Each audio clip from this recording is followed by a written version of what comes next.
Alright, so I'm using the CyanogenMod installer on my Nexus 7 2012 edition, which I guess the codename is Grouper for that.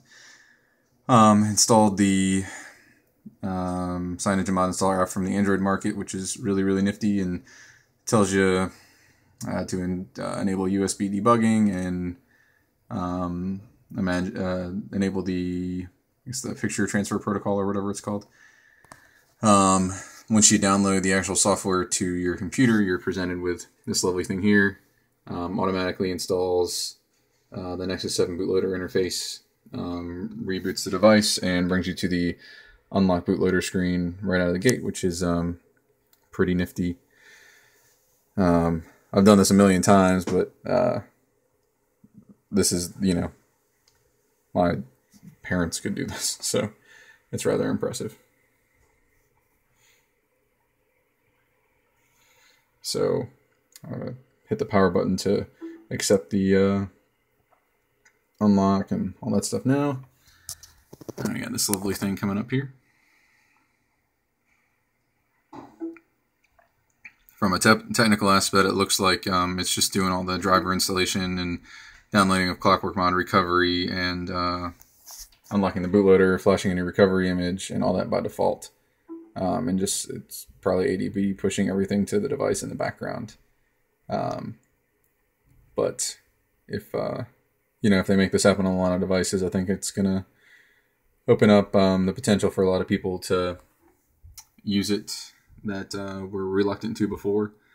I mean, it really is it's not a one-click install, but it's the most user-friendly one-click install I've seen to date. So it's really impressive. Guys at Cyanogen Inc. are doing a pretty good job with it.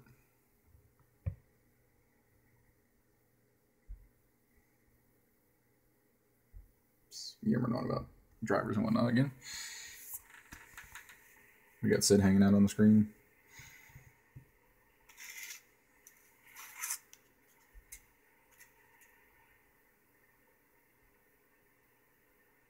Sure, this will take a bit, but we'll leave it running because yeah.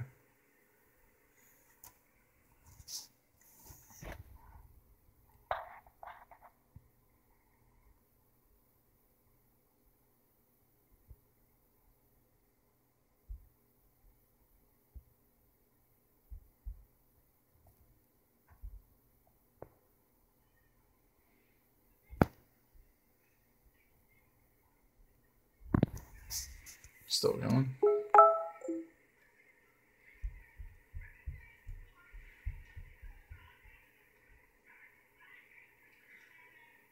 I guess it could be ADB sideloading it. I'm not sure what's going on in the background, but that's one way to do it.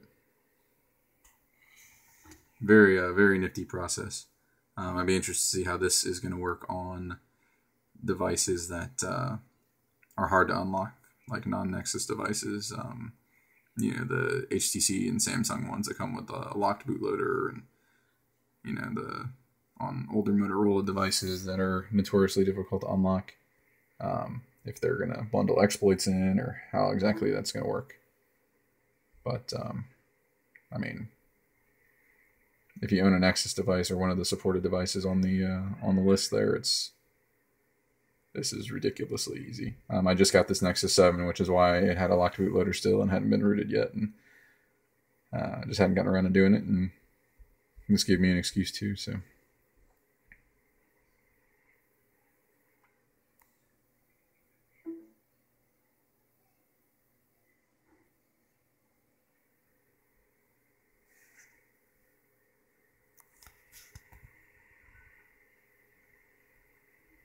Looks like I installed some more drivers there.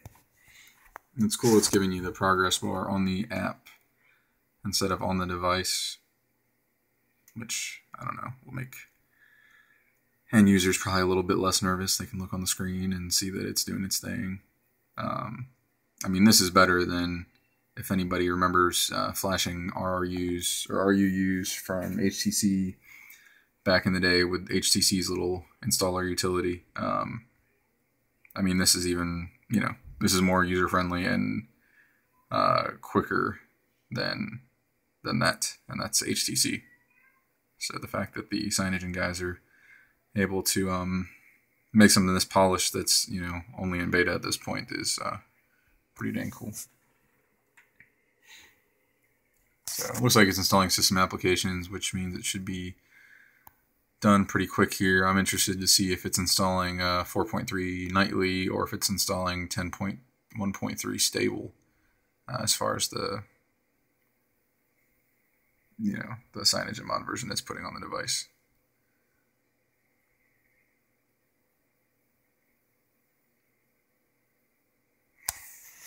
Back to spinning Andy there.